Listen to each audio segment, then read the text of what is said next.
정부가 애플의 비접촉식 간편 결제인 애플페이 사용을 승인했습니다. 소비자 보호를 위한 제반 준비를 마치면 이르면 3월부터 NFC 단말기를 갖춘 편의점과 스타벅스, 일부 백화점과 대형 마트에서 사용이 가능할 전망입니다. 블록체인을 활용해 미술품이나 부동산 같은 실물 자산을 쪼개서 사고 팔 수 있는 증권형 토큰이 본격화됩니다. 가상자산 거래소에서 거래되던 증권성을 띤 토큰도 증권사에서 취급이 가능해지면서 시장을 선점하려는 경쟁이 뜨거워지고 있습니다. 2차 전지 장비 업체 대보마그네틱이 올해부터 배터리 핵심 광물인 리튬 사업을 본격화합니다. 이중각 대표는 한국경제TV와의 단독 인터뷰에서 올해 매출 20% 신장을 자신했습니다. 스타트업 에이슬립이 숨소리로 수면 품질을 분석해주는 AI를 개발해 글로벌 주요 기업들로부터 러브콜을 받고 있습니다. 미 아마존사와 공식 협업을 시작한 국내 첫 사례로 나스닥 상장도 추진 중입니다. 여러분 안녕하십니까? 대한민국 대표 경제 뉴스 플러스 시작합니다. 글로벌 빅테크들의 실적 부진에도 외국인들의 코스피 사자 행렬은 오늘도 계속됐습니다. 증시 상황부터 홍원표 기자와 진단합니다. 홍 기자, 외국인들이 지금 이렇게 우리 주식을 사들이고 있는데 아직도 코스피는 2,500 넘지를 못하고 있습니다. 이 다음이 어떻게 이어지게 될지 굉장히 좀 궁금해지는데 증시는 지금 완연한 강세는 아니지만 이 분야만큼은 굉장히 뜨겁거든요. 이 IPO 분야. 오늘 2차 전지 기업 3기 EV 따상에 성공했네요. 그렇습니다. 오늘 코스닥에 대비한 3기 EV가 장중 따상을 터치했습니다. 2차 전지 부품업체인 3기 EV는 시초가가 공모가 11,000원보다 2배 높은 22,000원 형성이 됐고 장중 상한가인 28,600원을 터치했습니다. 이후에는 주가가 조금 빠지면서 22%, 공모가 대비 144% 상승한 26,850원의 장을 마쳤습니다. 저 정도가 어딥니까? 그렇습니다. 네, 지난주 이 미래반도체와 오브젠에 이어서 공모주들이 상장 첫날 굉장히 좋은 성적들을 거두고 있는데요. 사실 이 3기 EV는 이 기관 투자자 수요 예측에서 희망 공모가를 밑돌았고 경쟁률도 37대 1로 좀 낮은 수준이었습니다. 하지만 최근 이 테슬라의 주가 상승에 따라서 국내 2차 전지 기업들이 좀 주가가 많이 반등한 점이 영향을 준 것으로 보이는데요. 3기 EV의 주력 제품으로는 이 전기차용 엔드플레이트가 있고요. 주요 고객사로는 LG 에너지솔루션과 이 삼성 SDI가 있습니다. 엔드플레이트가 뭡니까? 엔드플레이트는 이 2차 전지에 들어가는 소재를 이야기합니다. 외장을 감싸는 뭐 그런 쪽인 것 같더라고요. 그렇습니다. 이 3기 EV의 모회사가 이 부품업체인 3기인데요.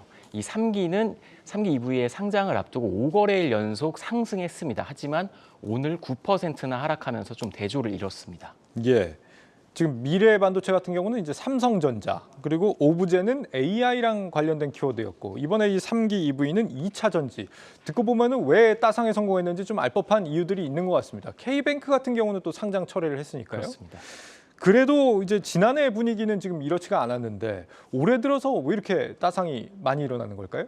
네, 사실 지난해는 전 세계 증시가 하락장이었고 워낙 이제 강력한 긴축에 들어갔기 때문인데요. 하지만 올해는 좀 이 긴축 속도 조절 기대감이 계속 나오고 있습니다. 그렇기 때문에 좀 투자 심리가 회복되고 있다 이렇게 볼 수 있고요. 또 공모 단계에서 거품이 빠지고 있다는 시각도 있습니다. 과거에는 공모가가 너무 높게 산정이 돼서 상장하고 나면 오히려 주가가 빠졌는데 지금은 공모가가 적정 가격으로 형성이 되면서 공모하고 나서 주가가 오른다 이런 해석도 나오고 있습니다. 이런 분위기 속에서 다음 주에도 세네 개 주가 이제 상장을 할 예정인데 스튜디오 미래라는 이 애니메이션 제작 업체가 7일 이제 상장을 할 예정입니다. 일반 청약에서 증거금 무려 4조 원이나 모을 정도로 굉장히 흥행을 했습니다. 경쟁률이 엄청나네요. 그렇습니다. 공모가도 희망밴드 최상단으로 이제 설정이 됐는데요.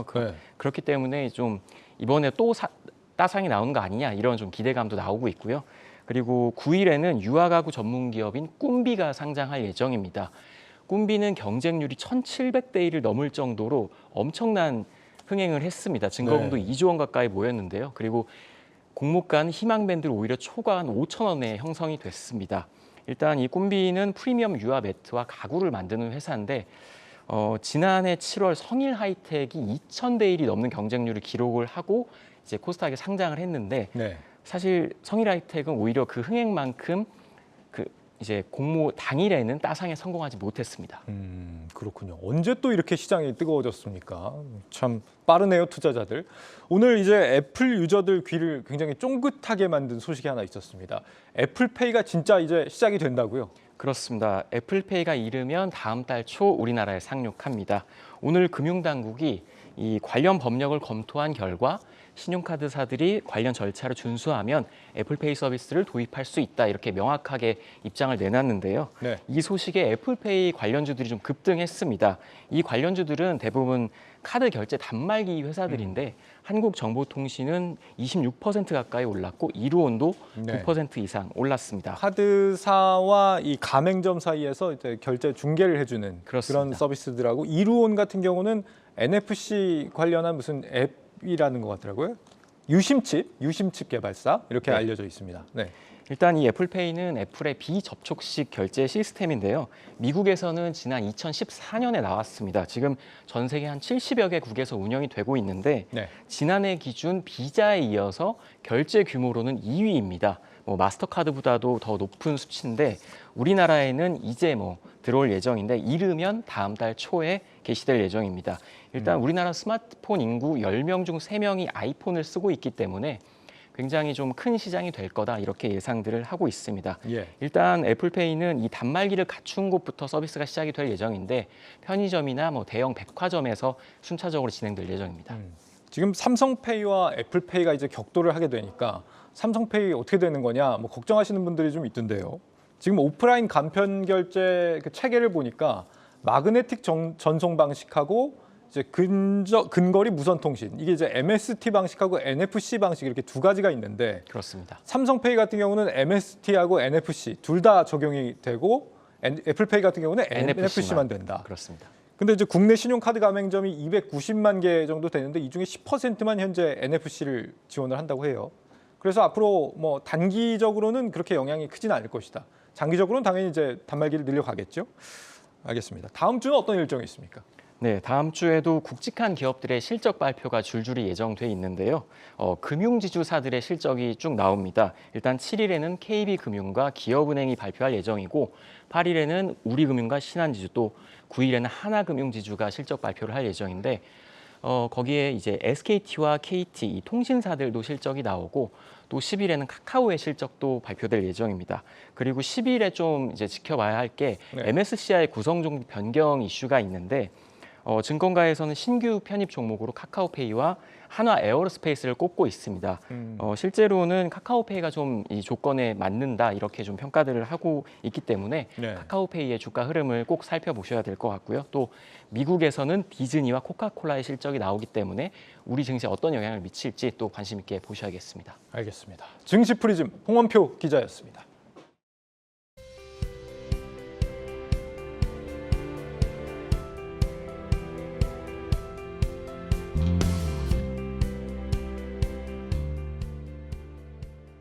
네, 오늘 빅테크 기업들의 실적 발표가 나온 가운데 종목별로는 희비가 엇갈렸지만 뉴욕 증시 나스닥과 S&P 500이 5개월 만에 가장 높은 수준으로 올라섰습니다. 오늘 이슈 조현 기자와 함께 체크해 보겠습니다. 조 기자, 오늘 시장 사실 실적 나온 빅테크들 중심으로 좀 움직였죠? 그렇습니다. 대형 기술주들의 랠리가 요즘 펼쳐지고 있는데요. 예. 나스닥이 3.3% 그리고 S&P 500이 1.5% 가까이 올랐고요. 러셀 2000 역시 2% 넘게 올랐습니다. 예. 다우존스 지수만 0.1% 하락을 했습니다. 특히 빅테크 주식들이 사흘째 강세를 이어가고 있는데요. 전날 실적을 발표했던 메타가 네. 23% 폭등했고 아마존과 알파벳도 7% 넘게 올랐습니다. 하지만 장 마감 후에 애플과 아마존 그리고 알파벳의 실적이 월가 전망치를 밑도는 것으로 나와서 어닝 미스를 나타냈죠. 예. 그래서 이후 시간의 거래 한때 4에서 5%대 급락세 보이기도 했습니다. 예, 먼저 23% 급등한 메타부터 한번 봐야겠습니다. 네. 이런 상승폭이 언젠지 기억도 안 날 만큼 정말 예전인 것 같은데 네. 제대로 좀 회복을 한 것 같습니다. 사실 이렇게 실적 회복이 좀 반갑긴 한데 실적을 좀 자세히 뜯어다 보자면 사실 어닝 서프라이즈라고 부를 수는 없을 것 같거든요. 그러니까 이런 상승세가 비용 절감 의지가 좀 반영이 된 건지 어떻게 봐야 될까요? 그렇습니다. 원래 전년비 대비해서는 많이 좀 떨어졌죠. 예. 마크 저커버그가 올해는 그야말로 효율성의 해다 이렇게 좀 강조를 했습니다. 예. 비용 절감에 전념하겠다 이렇게 말을 했는데요. 여기에 400억 달러, 그러니까 예상보다 큰 규모의 자사주 매입을 발표하면서 주가도 끌어올렸습니다. 그리고 실적도 올 1분기 매출 전망을 월가 전망치보다 높였거든요. 그러니까 성장이 회복될 수 있다는 희망을 시장이 제시한 겁니다. 덕분에 주가는 지난 11월, 그러니까 52주 신저가 88달러에서 2배 이상 늘었고요. 예. 월가에서도 목표가 상향이 줄지었습니다. 220에서 275달러까지 올렸는데 한 30에서 60%까지 기존 목표가 대비 상향을 한 겁니다. AI 디스커버리 엔진과 또 쇼폼, 릴스가 호평을 받았는데요. 다만 이 주력 사업인 메타버스 베팅에 대한 우려는 여전합니다. 네. 지난해 한 137억 달러 손실을 냈고 올해는 이 이상의 투자가 필요할 것이다. 이렇게 전망을 하고 있습니다. 알겠습니다. 분명 뭐 아쉬운 부분도 있지만 일단 메타가 참 우여곡절이 많은 기업이었습니다. 이런 흐름 쭉 이어지길 그래도 바라봐야겠습니다. 자, 그리고 어닝 미스난 기업들도 한번 살펴보겠습니다. 애플, 아마존, 알파벳이었는데 특히 애플부터 보자면 4년 만에 첫 매출 감소였습니다. 그렇습니다. 애플은 매출, 순이익, 주당 순이익 모두 어닝 미스를 나타냈는데요. 네. 지난해 4분기 애플의 매출은 전년보다 5.5% 줄어든 1,171억 달러였습니다. 월가 컨센서스에 비해 보셔도 한 40억 그러네요. 달러 밑도는 수준이고요. 주당 순이익, 그러니까 순이익 먼저 보시면 13.3% 감소한 299.9억 달러니까 거의 300억 달러에 가깝습니다. 예. 특히 주력 상품인 아이폰의 매출이 좀 좋지 않았습니다. 8% 넘게 감소를 했는데요. 일반적으로 4분기는 스마트폰 판매가 가장 늘어나는 시기라고 꼽히죠. 하지만 전년도는 전 세계적으로 15%가량 4분기에 줄어들었습니다. 무엇보다 애플의 경우 이 중국 폭스콘 공장이 봉쇄하면서 이것이 직격탄이 됐죠. 그 외에도 맥 컴퓨터 판매가 29%나 줄어들었고요. 또 애플 워치와 에어팟 등 에어러블 부문 매출도 8% 감소했습니다. 네, 오늘 애플 이런 영향에 3%대 하락폭이 좀 반영이 되는 모습이었고 시간 외에서도 좀 파란불을 켰습니다. 자, 알파벳과 아마존도 마찬가지입니다. 핵심 사업들이 좀 타격을 받았는데 구글 같은 경우는 디지털 광고 사업 그리고 아마존 같은 경우는 아마존 웹 서비스 매출이 좀 빠르게 둔화가 되고 있다면서요? 네, 두 개 다 모두 주력 사업이죠. 예. 월가 컨센서스에 비교해 보자면 알파벳은 매출과 주당 순이익 모두 어닝 미스가 났고요. 네. 아마존은 매출의 월가 예상치를 맞췄지만 순이익이 밑돌았습니다. 먼저 알파벳부터 살펴보시죠. 지난해 4분기 매출액은 0.7% 줄어든 760억 달러를 나타냈습니다. 그리고 주당 순이익은 1달러 5센트에 그쳤는데요. 보시면 부문별로 보면은 이 주력인 검색 매출이 1.6% 감소했는데 광고 매출은 4% 넘게 줄었죠. 예. 유튜브 광고 매출 타격이 좀 컸습니다. 그리고 클라우드 매출은 32% 늘었지만 이 역시 시장 기대치보다는 좀 밑도는 수준입니다. 여기에 최근 시장에서는 챗 GPT가 구글의 아성을 위협한다라고 보고 있지 않습니까? 그렇죠. 미국 IT 기업 오픈 AI가 출시한 이후 이 2달 만에 사용자 수 1억 명을 돌파했는데요. 이게 뭐 최근에 나온 얘기 들어보니까 마이크로소프트가 챗 GPT를 자사 검색 엔진에 탑재한다 뭐 이런 소식도 들리던데요. 맞습니다. 그래서 오늘 구글 컨퍼런스 콜에서도 이 챗 GPT 질문이 안 나올 수가 없었던 그렇겠네요. 거죠. 예, 여기에 대해서 순다르 피차이 알파벳 CEO는 구글 역시 AI 기반의 언어 모델을 향후 몇 주 또는 몇 달 안에 사용할 수 있을 것이라고 말했습니다. 그러니까 부랴부랴 대응에 좀 나섰는데 네. 사실은 한 발 늦었다는 평가가 나오는 이유입니다. 아마존은 매출이 전년 대비 9% 증가한 1,492억 달러로 월가 예상치를 웃돌았지만 EPS, 그러니까 주당 순이익은 3센트, 전년 동기 대비 무려 82%나 줄었습니다. 아마존의 캐시카우인 클라우드가 매출과 영업이익 모두 어닝 쇼크를 나타냈기 때문인데요. 다만 광고 부문에서는 기대 이상의 매출을 보였습니다. 구글과 페이스북 다른 회사들이 좀 디지털 광고들이 전반적으로 둔화되는 추세에 있었는데 오히려 우리는 늘었다 이렇게 좀 강조를 그렇네요. 했고요. 또 아마존의 앤디 제시 CEO가 취임 이후 처음으로 컨퍼런스 콜에 참석을 했는데요. 앤디 제시가 단기적으로 사실 경제 환경이 불확실하다 이렇게 얘기를 했습니다. 그래서 비용 효율화 노력을 높이는 동시에 또 고객들을 위한 장기적인 투자도 포기하지 않겠다 말했습니다. 네, 이렇게 좀 상반된 실적이었습니다. 실망스러운 실적을 받아낸 뉴욕 증시는 또 어떻게 어떻게 움직일지 이 부분도 관건이 될 것 같습니다. 자, 그런데 월가에서는 또 여전히 강 세장 랠리에 대한 의견들이 나오고 있다고요. 네, 실제로 뭐 이날 주가가 많이 올랐으니까요. 예. 그리고 이제 상승 랠리가 연초 대비 계속되고 있지 않습니까? 예. 그래서 파월 연준 의장의 이 비둘기적인 발언들이 증시 상승 랠리를 뒤에서 밀어주고 있다, 이런 뜻입니다. 블랙록의 웨일이 수석 애널리스트는 2023년 들어서 투자 심리가 개선됐다. 경기 둔화에 따른 위험을 평가하기보다 막대한 유동성 바탕에 야성적인 충동이 확대되고 있다, 이렇게 말을 했거든요. 네. 그리고 파월이 여기서 시장을 밀치지 않으면서 모든 게 오르는 강세장이 나타나고 있고 지금의 투자를 유지하는 것이 필요하다, 이렇게 조언을 했습니다. 네. 그리고 이제 월가 대표 강세론자로 꼽히는 톰리와 제레미 시겔 교수의 말인데요. 톰리 펀드 스트랩 대표는 하반기에 본격적인 상승 랠리가 더 강해질 것이다. 그래서 올해 증시 20에서 25%까지 상승 굉장히 높게 가능하다라고 매우 강하게 보고 있고요. 제레미 시겔 교수도 기준금리 하반기부터는 떨어질 것이다. 그래서 증시 한 15% 상승할 것이다, 이렇게 봤습니다. 하지만 이제 4분기 어닝 시즌 저희가 계속 봐왔던 대로 기업들의 이익은 좋지 않습니다. 네. 감소하는 추세고요. S&P 500의 주가 수익 비율도 19배로 지난해 연말보다 계속 높아지고 있는 추세입니다. 최근에 루시드는 하루 만에 한 43%, 그리고 중고차 업체 카바나가 28% 폭등하는 등 민주식이 다시 이슈되고 있죠. 이에 대해서 크레딧 스위스의 패트릭 펠프리든 투기 주식에 의해 최근 랠리가 주도되고 있다며 장기적으로 이 같은 상승 랠리가 지속되는 것이 더 큰 문제다, 이렇게 경고했습니다. 예, 일단은 기업 실적과 경기 지표 다음 FMC까지는 주시에서 좀 지켜볼 필요가 있겠습니다. 조연 기자였습니다.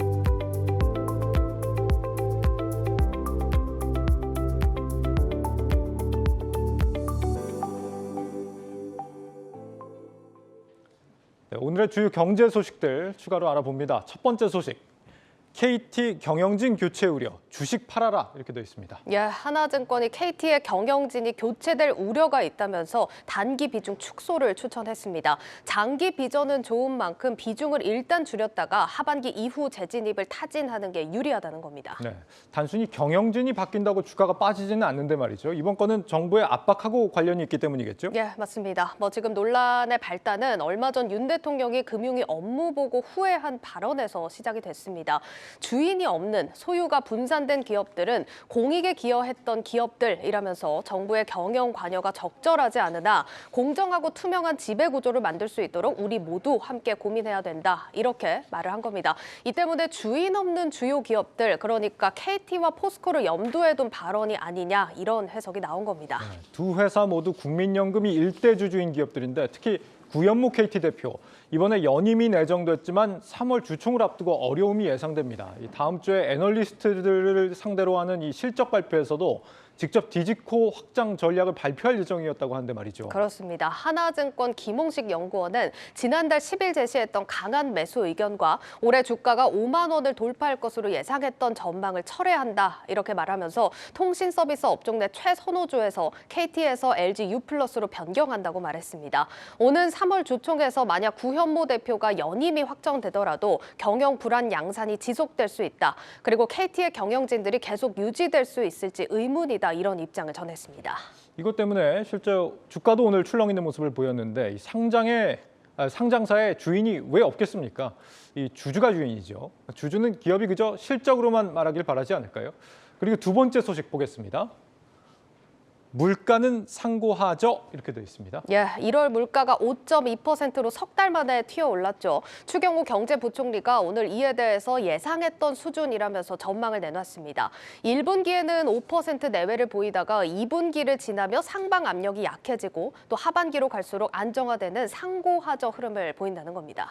하반기에는 안정을 찾을 거다. 부총리의 식견이 좀 맞길 바라보겠는데 그런데 이 안타깝지만 정부의 전방이 번번이 틀리고 있다면서요? 예, 아쉽게도 그렇습니다. 지금 보시면 앞서 작년 7월입니다. 추경호 부총리는 대한상공회의소 강연에서 지금 이제 10월쯤 밥상 물가가 안정될 거다 이렇게 예견을 했습니다. 하지만 네. 10월 상황을 보면은 소비자 물가가 5.6에서 5.7%로 오히려 치솟았고 농축수산물 물가 상승률도 5.2%로 하락은 했지만 결코 낮지는 않았습니다. 네. 그리고 또 한 가지 사례 볼까요?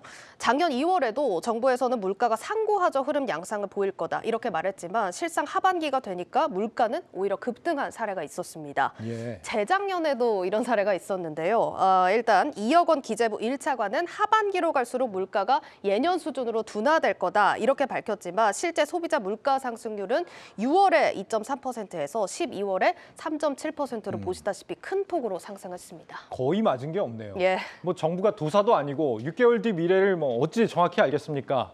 다만 이제 상고하저라는 이 레토릭 무조건 맹신해서는 안 될 것 같습니다. 지금 경기 침체가 물가 하방 요인으로 작용하고 있긴 한데 반대로 상방 요인도 있죠. 네, 무엇보다 지금 이제 공공요금발 폭탄이 올해 내내 영향을 줄 수밖에 없겠고 지하철 요금도 줄 인상이 예고가 되어 있습니다. 또 중국발 리오프닝이 원자재 가격 상승을 부추긴다는 점도 상방 요인으로 꼽히고 있습니다. 물가 상승률이 한국은행 목표치인 2%보다 지금 2배 이상 높은 상황인데 대출 금리는 낮아지고 있고 금통위는 벌써 금리 동결 모드이기 때문에 물가가 과연 잡힐 수 있을지 의문이긴 합니다. 정부 전망이 이번엔 맞길 바라보죠. 자, 다음 소식 보겠습니다. 이번엔 더 힘들다. 석유 제품 상한제 5일 시행입니다. 예, 서구 사회 러시아에 대한 정유 제품 가격 상한제가 내일 모레부터 전격 시행됩니다. 당초 원유에 대해서 시행하던 가격 상한제를 경유처럼 원유를 정제해서 만든 제품들까지로 확대한 겁니다. 네, 러시아가 디젤 수출할 때 가격을 $100 이상 못 받게 하자. 그거보다 비싸게 받는 나라는 수송보험이나 금융 서비스 못 받게 제재하겠다라는 거 아닙니까? 원래 원유에 대해서 이제 가격 상한제 시행을 해왔었는데 러시아가 중국하고 인도에 몰래 팔다 보니까 좀 실효성이 적다 이렇게 얘기하지 않았습니까? 예, 그런데 꼭 그렇지만도 않았습니다. 네. 핀란드 싱크탱크죠. 에너지 청정 공기 연구센터 보고서에 따르면 지난 12월 러시아가 원유 수출로 벌어들인 돈은 종전보다 32%나 감소했습니다. 미국과 EU가 정한 $60라는 상한선보다 한참 못 미치는 $40 선에서 거래되고 있다는 겁니다. 제재가 효과를 발휘하고 있나 보네요. 러시아가 전쟁 자금 마련하기가 쉽지 않아질 것 같습니다. 그러면 이번에 정유 제품 제재는 굳이 또 왜 하는 걸까요? 예, 우선 이 러시아가 원유 수출이 어려워지니까 정유 제품 판매를 늘리고 있기도 하고요. 또 정유 제품은 중국하고 인도로 몰래 팔기도 어렵다는 게 그 이유입니다. 네. 이들 두 나라 모두 정유 산업이 발달했기 때문에 해외에서 수입하는 비중이 적습니다. 그렇다고 중남미나 아프리카에 팔기에는 러시아가 이번에 구한 중고 유조선이 너무 노후화된 것으로 알려졌습니다. 유럽 경유 소비량의 60% 이상이 러시아에서 나오는데 이날을 위해서 지금 EU도 그간 비축을 충분히 해둔 것으로 보입니다. 과연 제재 이후에 러시아가 경유를 싸게라도 팔 것인지, 만약 그렇지 않다면 우리도 이 경유 가격 대란이 더 심화될 수도 있겠습니다. 또 오늘 15일에는 천연가스 상한제도 시행한다고 하기 때문에 우리로서는 눈을 크게 뜨고 지켜봐야 할 사안인 것 같네요. 지금까지 오늘의 주요 소식들 정리해드렸습니다.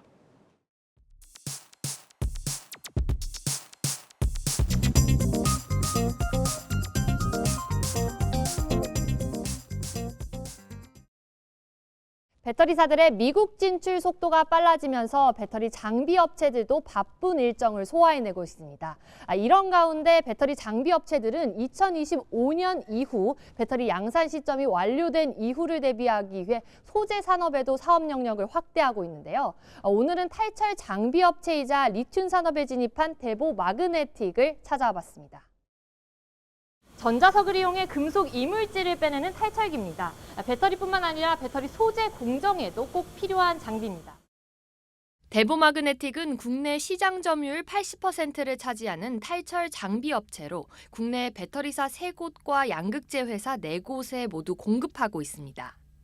많은 배터리 회사들의 북미 공장이 완공되는 2025년까지 장비 수요가 몰리면서 지난해 대보마그네틱의 연매출은 전년 대비 2.5배 늘어 1,000억 원을 돌파할 것으로 시장은 추정하고 있습니다. 이런 가운데 대보마그네틱은 리튬 사업을 2018년부터 준비해 올해부터 사업을 본격화합니다. 2025년 이후 배터리 공장 건설이 마무리되면 장비 수요가 줄어드니 대신 강점이 있는 탈철 장비로 고순도 리튬을 생산해 배터리 소재 회사로 확장하겠다는 겁니다. 새로운 먹거리로 리튬을 꼽은 이유는 배터리 광물 중 성장성이 가장 높기 때문입니다. 2040년엔 2020년보다 수요가 42배나 뛸 것이란 전망도 나옵니다. 현재 본 공장이 이제 1동이 가동이 되고 있는데요. 증설로 27,000톤은 23년 2분기 이후에 가동이 될 것으로 예상이 되고요. 시설 투자는 2023년도에 250억 정도가 되고요.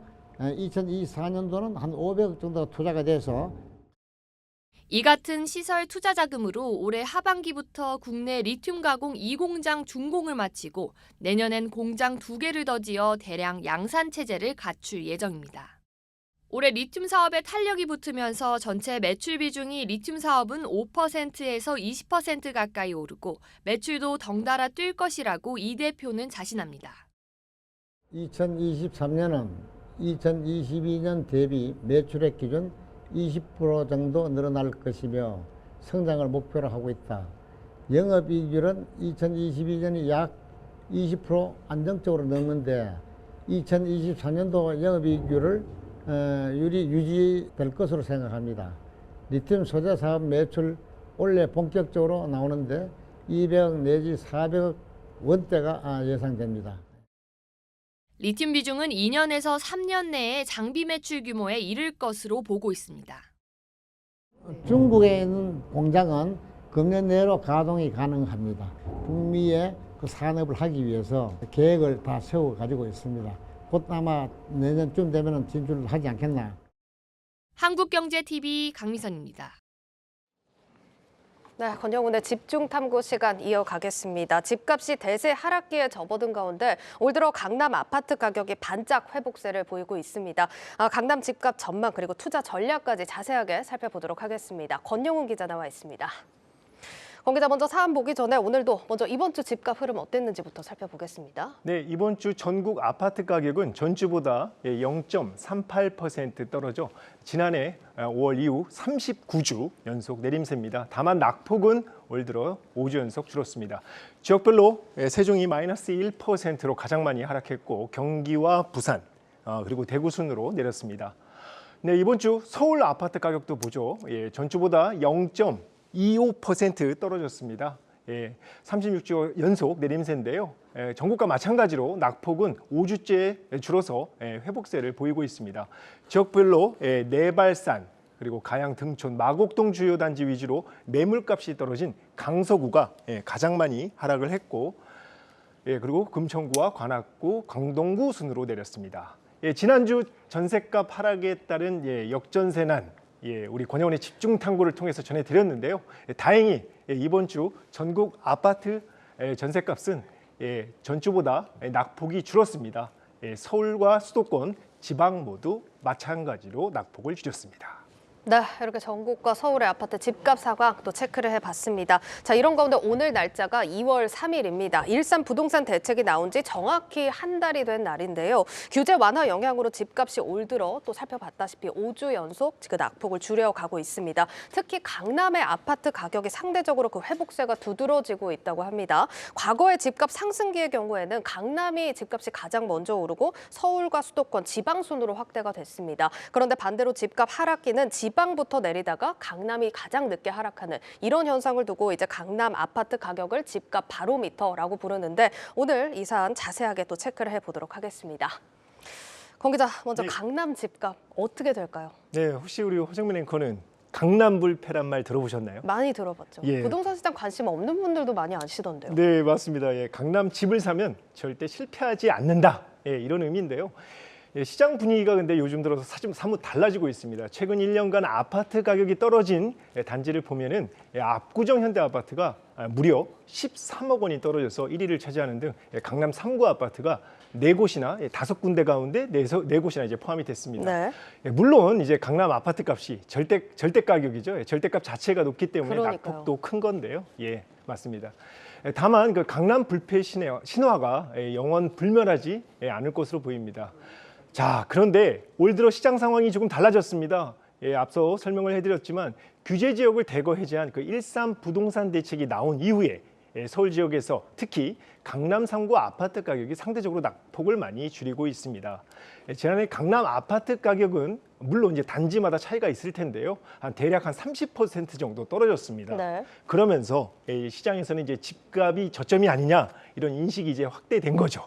거기에 이제 앞서 말씀드린 대로 1.3 이제 부동산 대책이 나오면서 규제 완화 조치가 사실상 이제 시장이 이제 기름을 부은 격이 된 거죠. 그래서 이제 일부 급매물이 이제 소화가 되고 집주인들은 이제 호가를 조금씩 이제 올리고 있는 상황입니다. 향후 금리 인상 폭이 제한적이고 금리가 이제 앞으로 크게 오르지 않을 것이라는 또 기대감 역시 집값 하락 속도를 늦추고 있는 것으로 풀이가 됩니다. 여기에 매매 심리를 나타내죠. 한국부동산원의 그 매매 수급 지수를 보면은 4주 연속 개선되고 있는 모습입니다. 다만 그 기준선인 100을 여전히 밑돌아서 매수 우위 시장을 이어가고 있습니다. 집값 상승기에는 매도자의 경우 이제 가불관계에서 갑이었지만 지금은 약간 이제 을의 입장으로 이제 뒤바뀐 상황입니다. 쉽게 말해서 지금 떨어진 가격에도 집을 사려는 사람이 많지 않다는 얘기인데요. 실제로 서울 아파트 거래량이 지난해 10월 역대 최저치를 이제 보인 뒤에 조금씩 증가를 하고 있습니다.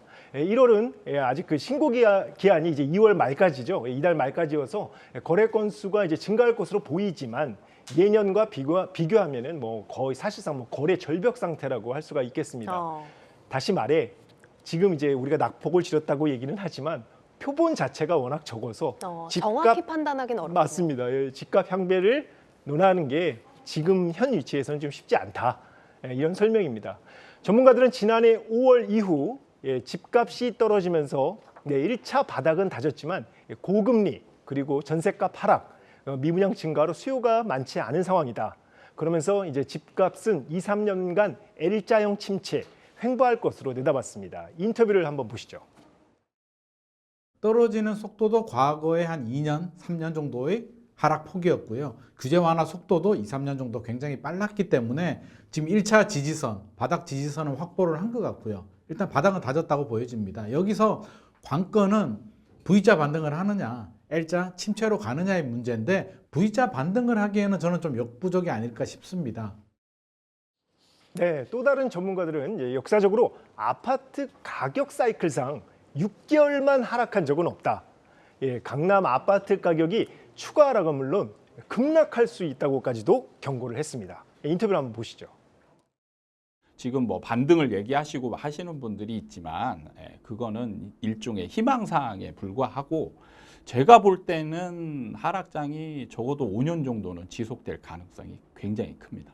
강남 아파트 같은 경우 고점 대비 보통 평균적으로 한 40% 정도 떨어질 수 있어요. 그래서 오히려 그러니까 좀 시간적으로 보면 뒤늦게 떨어지잖아요.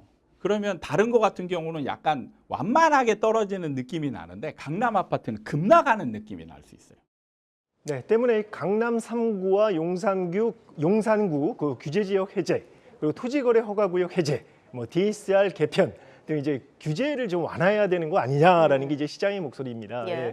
그런데 이제 부동산 문제가 물론 이제 금융권이나 실물 경제에 이제 악영향을 줄 수 있기 때문에 뭐 문제가 이제 더욱 심각해지면은 아마 해제될 것으로 보이긴 합니다. 하지만 정부나 그 서울시가 집값 안정을 지상 최대 과제로 이제 정한 만큼 투기가의 가수요를 이제 불러들일 만한 이런 상황을 만들지는 않을 것 같습니다. 그래서 당장은 기대하기 어려운 규제 완화 조치들이고요. 전문가들은 미분양 관련 대책이 가장 빨리 나올 것이다. 그러니까 만약에 이제 정부가 내놓을 수 있는 규제 완화 조치가 나올 수 있다면, 그리고 최악의 상황을 맞이하면 어떤 조치가 나오냐? 바로 이제 양도세 한시 면제 조치가 나올 것이다. 이렇게 예측을 하고 있습니다. 그 부분도 좀 지켜봐야겠지만 일단 분석을 좀 정리를 해보자면 전반적으로 집값이 바닥은 다졌지만 반등이 나오기는 역부족인 상황에서 강남 아파트는 급락까지 나올 수 있다라는 얘기인 겁니다. 사실 이게 절대적인 뭐 강남의 집값 자체가 아까도 살펴봤지만 워낙 높다 보니까 뭐 이게 하락폭이 깊어 보인다고 해서 공감을 못 하시는 분들도 많습니다. 그런데 뭐 내 집 마련 실수요자들은 사실 걱정이 큰 상황일 것 같아요. 어떻게 해야 될까요? 예, 맞습니다. 우리 허정민 앵커 또 한번 질문 드리겠습니다. 산고곡심이라는 말을 아시나요? 산이 높으면 골이 깊다. 정답입니다. 바로 이제 지금 우리 상황과 딱 맞네요. 맞습니다. 그래서 이걸 이제 부동산 우리 지금 현 시장과 좀 비교를 해보면 지난 정권 5년 동안 뭐 무지막지하게 집값이 뛰었죠. 예. 강남 아파트 값은 앞서 말씀해 주신 대로 더 많이 올랐습니다. 그런데 이제 이 기간에 이제 영끌이라고 하죠. 영혼까지 끌어모아서 투자를 한다. 그리고 B2 이렇게 해서 이제 강남 집을 이제 산 사람들은 요즘 아마도 밤잠을 설치실 것 같습니다. 현 정권 출범과 동시에 집값이 뚝뚝 떨어지고 있어서 그간 상승분을 이제 반납하고 있는 모양새인데요. 그럼 앞으로 집값이 계속 떨어진다는 전망 속에 내 집 마련을 계획하는 분들은 어떻게 해야 할까요? 자, 전문가들은 결국 집값은 우상향할 것이라며 자금 여력이 있다면 지금 가격 조정된 급매물을 사거나 2차 바닥을 확인한 뒤에 매수에 나설 것을 조언했습니다. 인터뷰를 한번 보시죠.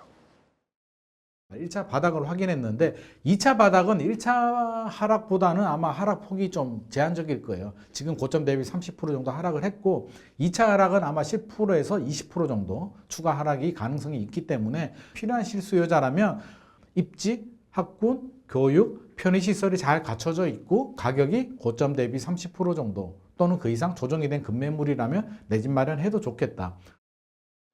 또 다른 전문가들은 전세값 움직임이 집값 방향성을 보여주기 때문에 전세가율 지표를 눈여겨봐야 한다며 집값 반등이 예상되는 5년 뒤에나 내 집 마련을 해도 늦지 않는다고 말을 하고 있습니다. 인터뷰를 한번 보시죠.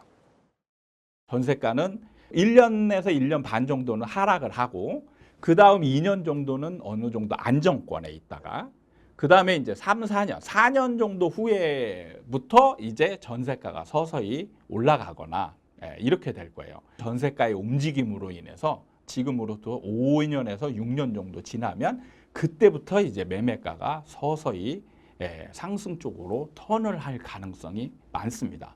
그러면 이제 매수자들, 실거주자들은 그때 지나서 사시면 돼요.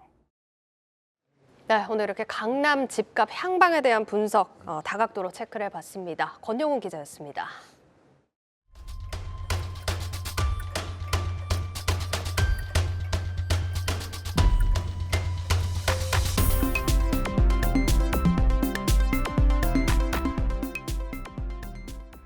네, 최근 화장품 업계에서 개인 맞춤형 화장품 시장 진출 속도가 활발하다고 합니다. 체험형 매장이 늘어나는 것은 물론이고 인공지능이나 IT 기술을 활용한 제품들도 속속 선보이고 있다고 합니다. 이 시장 양재준 기자와 함께 알아보도록 하겠습니다. 양 기자, 사실 개인 맞춤형 화장품 제도가 이미 좀 시행 중인 걸로 알고 있는데 업계에서 왜 이제 이렇게 주목을 하고 있는 겁니까? 네, 약 3년 전 지난 2020년 3월 국내에서 맞춤형 화장품 제도가 시행된 것은 사실입니다. 네. 하지만 코로나19 팬데믹 영향으로 그동안 빛을 발하지 못하다가 지난해 후반기부터 본격적으로 시장이 확대되고 있습니다. 예. 맞춤형 화장품은 기존에 어떤 경우였냐면 과거에는 소비자의 피부를 컴퓨터가 진단하고 또 이렇게 기존에 출시된 제품을 추천해주는 정도였는데 이제는 ICT 기술은 물론 인공지능, 알고리즘을 통해서나 아니면은 바이오테크 기술이 융합되면서 피부 진단뿐 아니라 그 화장품 원료 첨삭과 제품을 직접 제조해서 원스톱으로 이루어지는 변화를 맞고 있습니다. 이제는 진단부터 제조까지 한 번에 된다는 얘기죠? 네, 실제적으로 보통 30분에서 1시간 정도면 자기가 원하는 맞춤형 화장품을 현장에서 즉석으로 이렇게 제조를 해주고 있습니다.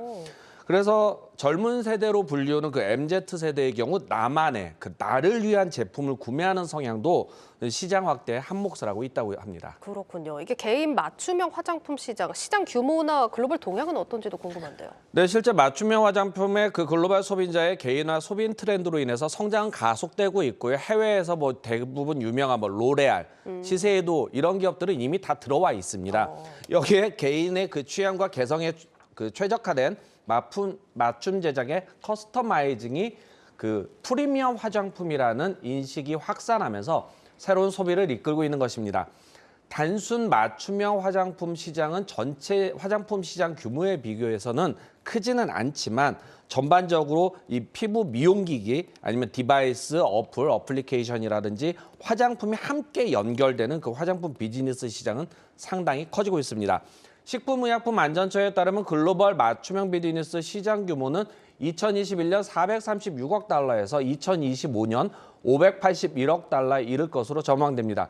특히 제품만 판매하는 제품 기준 그 맞춤형 화장품 시장은 2021년 11억 4천만 달러에서 2025년 40억 달러가 될 것으로 예상됩니다. 약 한 4조 한 4, 5천억 정도, 한 4조 8천억 정도가 되는데요. 예.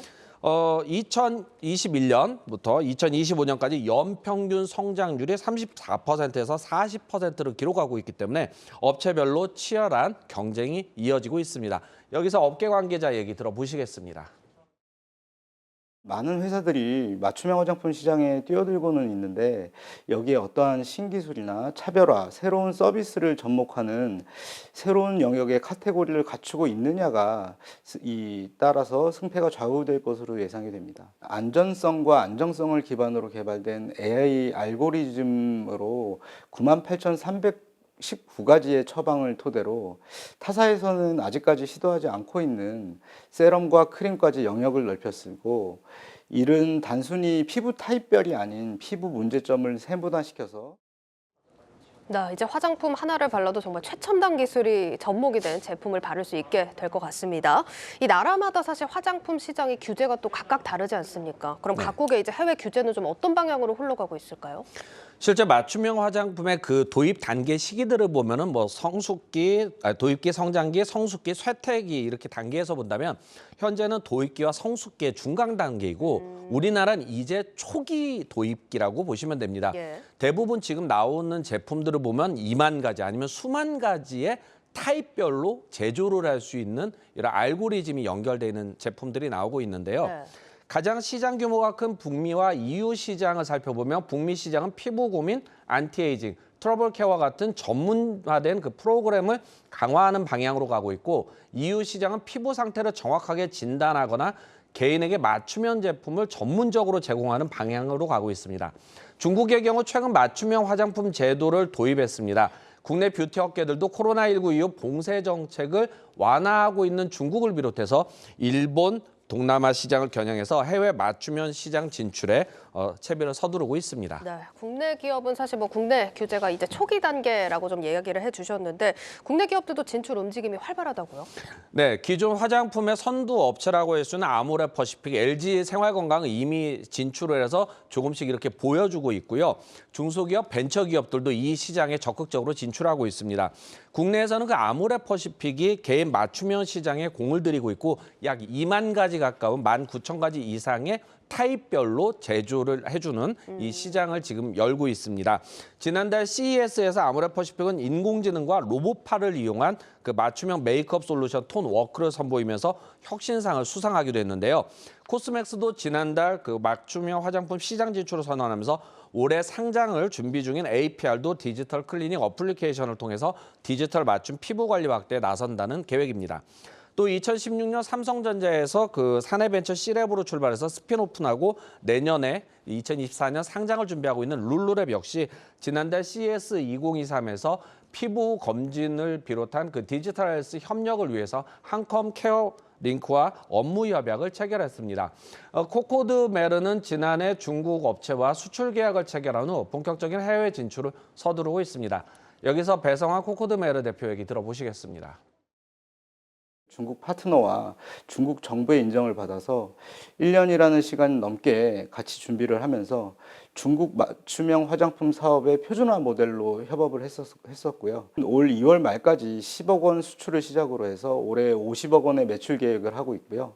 중국 코사이와 3년간의 350억 규모의 매출 양해각서를 체결하였습니다. 올해는 중국 외에도 대만, 일본, 호주, 태국, 베트남 시장도 진출할 계획을 갖고 있습니다. 네, 여기까지 듣겠습니다. IPO 프리보드 양재준 기자였습니다.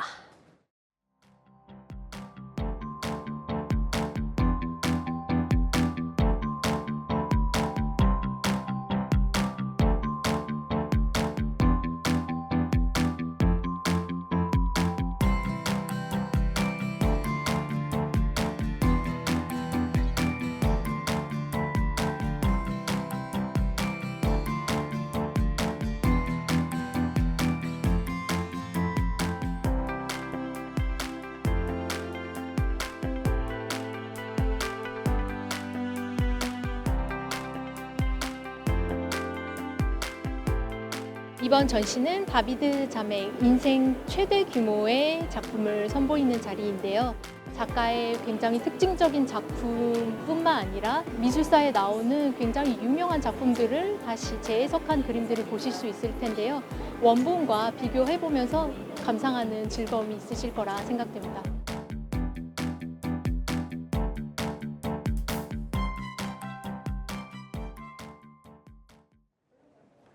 잠잘 때 내는 숨소리로 수면 품질을 분석하는 국내 한 AI 스타트업이 글로벌 기업들로부터 잇따라 러브콜을 받고 있습니다.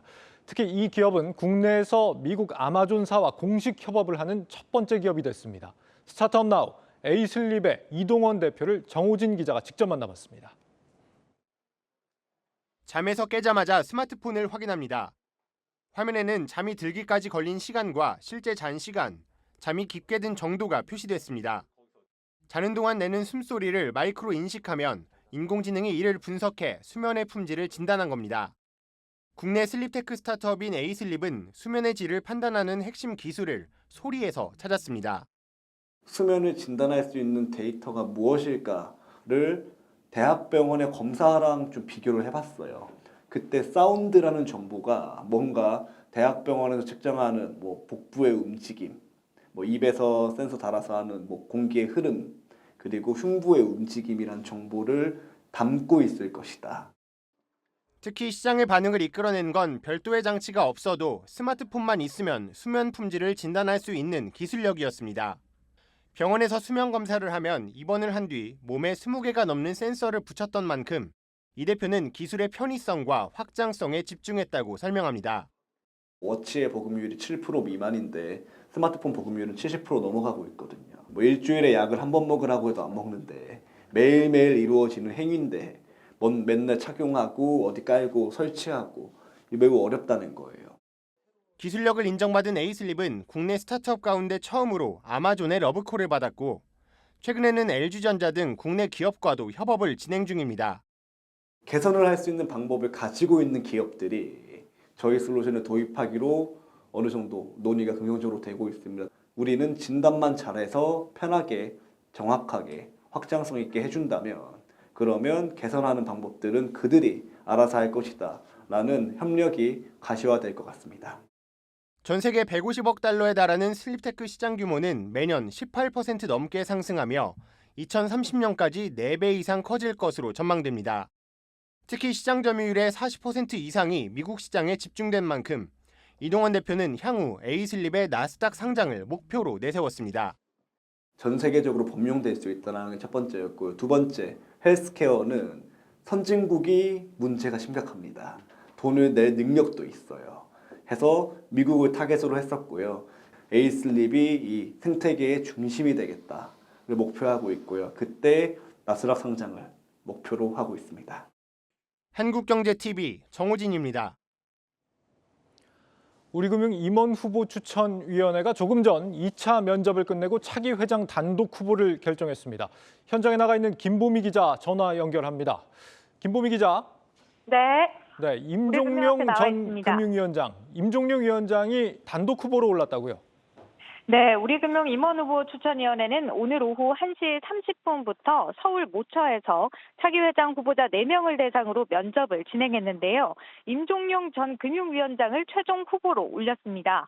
임 내정자는 행정고시 24회로 공직에 입문해 기재부세 1차관, 국무총리실장, 금융위원장 등을 지낸 전통 관료 출신인데요. NH농협금융지주 회장으로 금융그룹을 이끈 경험이 있고 또 우리금융과는 지난 2016년 우리은행 민영화를 설계하며 인연을 맺었습니다. 우리금융 임원후보 추천위원회는 임 내정자가 민관을 두루 거친 금융 전문가로서 우리금융그룹을 한 단계 도약시킬 수 있는 적임자라고 판단했다며 단독 후보로 추천한 배경을 설명했습니다. 네, 임종룡 내정자가 우리금융의 차기 회장으로 올라선다면 아무래도 이 당국과 좀 더 원만하게 소통하지 않겠느냐 이런 기대감이 있지 않습니까? 네, 맞습니다. 이 증권사와 또 보험사 인수를 통해서 포트폴리오를 다변화해야 하는 우리금융 입장에서는 아무래도 임내정자의 대관 능력이 큰 도움이 될 수 있을 것이란 전망이 나옵니다. 현재 우리금융 내 은행 비중은 90%에 육박해서 KB나 신한 또 하나금융에 비해 의존도가 유독 높은 상황이고요. 또 외부 인사인 만큼 한일은행 출신이냐 또 상업은행 출신이냐 등과 같은 특정 파벌에 휩쓸리지 않고 그룹 쇄신을 이끌어낼 수 있다는 관측도 나옵니다.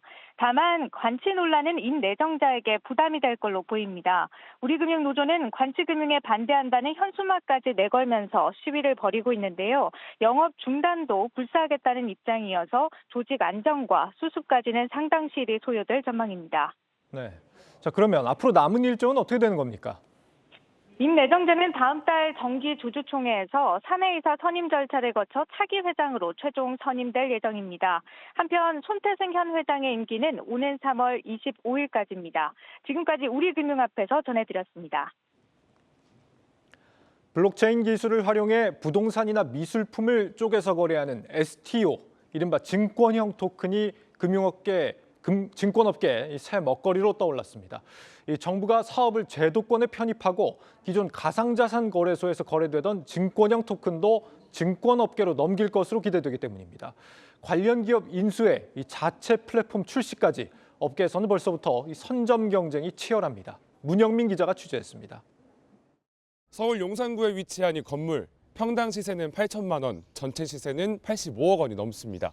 하지만 지난 9월부터 한 주당 5천 원으로 조각 투자가 가능해졌습니다. 투자자들은 매달 임대 수익과 함께 주식처럼 배당도 받습니다. 일반 투자자가 접근하기 힘든 상업용 부동산을 상장했고요. 파생되는 청구권이 아니라 실제로 수익 증권 자체가 발행이 됩니다. 권리가 실제 고객분들, 투자자분들한테 거래가 되는. 조각 투자 열풍은 부동산부터 저작권, 미술품, 심지어 한우까지 번진 지 오래입니다. 기업의 성장 가능성이나 실적을 봐야 되는 주식과는 달리 가볍게 투자를 할 수 있다는 점에서 가장 매력을 느껴서. 이제 시장은 이런 조각 투자에 블록체인을 더한 증권형 토큰을 주목하고 있습니다. 정부가 지난달 증권형 토큰의 발행과 유통을 공식 허용하기로 했기 때문입니다. 기관별 역할, 발행 가능한 토큰 종류 등 세부 방침은 다음 주 발표될 예정입니다. 발행은 조각 투자사, 유통은 한국거래소, 중개는 증권사가 맡는 방식이 유력합니다. 증시 부진과 경기 침체로 성장 동력을 잃으며 굶주렸던 증권가는 분주해졌습니다. 그동안 증권사들은 조각 투자 기업에 투자하거나 협약하는 방식으로 대비했습니다. 하지만 최근엔 자체 증권형 토큰 거래 플랫폼까지 준비하며 공격적인 모습입니다. 매매 수수료와 토큰 상장 주간 등으로 새로운 자금 조달 창구가 생기기 때문입니다. 올해 상반기 중 신탁수익증권 방식의 조각투자 제휴 서비스를 출시할 예정입니다. 기존 주식, 채권 등 전통 자산군과 마찬가지로 같은 플랫폼 내에서 거래할 수 있게 그렇게 지원하고자 합니다. 신한투자증권은 플랫폼 출시에 더해 증권형 토큰 민간협의체 설립에도 나섭니다. 올해 안에 상용 서비스를 출시를 하는 게 현재 목표입니다. 저희가 STO 얼라이언스를 기획을 하게 됐는데 디지털 자산의 표준을 만들어낸다든지 같이 협업을 통해서 개발 비용을 낮춘다든지. 대신증권은 최근 부동산 조각 투자 기업인 카사코리아 인수를 추진하고 있습니다. 플랫폼 개발에 드는 자체 인력과 시간을 줄여 곧바로 시장에 참여하기 위해서입니다. 한편 가상자산 거래소에서 매매되던 증권성을 띤 토큰도 증권사 몫이 될 예정입니다. 금융당국이 증권거래 자격이 있는 사업자만 취급할 수 있다고 지시했기 때문입니다. 이렇게 증권형 토큰 시장이 시작과 함께 폭발적으로 성장할 것으로 예견되면서 증시에서 관련주 역시 일제히 강세를 보여왔습니다. 미래 먹거리를 독식하기 위한 증권사의 깃발꽂기 경쟁은 더욱 뜨거워질 전망입니다. 한국경제TV 문형민입니다. 뉴스플러스를 마치겠습니다. 여러분 고맙습니다.